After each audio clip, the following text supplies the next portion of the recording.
एक छोटा सा सब्ज तोता था, नाम पोपटो।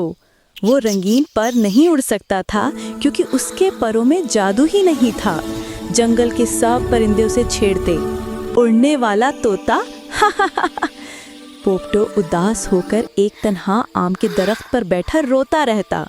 एक दिन चांदनी रात में एक चमकती हुई परी आई। उसने मुस्कुराकर कहा, पोपटो, सच्ची खुशी परों में नहीं, दिल में होती है। अगर तुम किसी का दिल जीत लोगे तो तुम्हारे पर खुद रंग भर जाएंगे। पोपटो ने सोचा और अगले दिन उसने जंगल की सबसे डरी हुई छोटी गिलहरी की मदद की। फिर बूढ़े कुछवे को दरिया पार करवाया। फिर बीमार हिरन के लिए पत्ते लाए। शाम को जब वो वापस आया तो उसके पर चमक रहे थे, नीला, पीला, गुलाबी, पूरा जंगल हैरान। परी दोबारा आई और बोली, देखा, तुमने सबका दिल जीत लिया, अब तुम्हारे पर हमेशा रंगीन रहेंगे।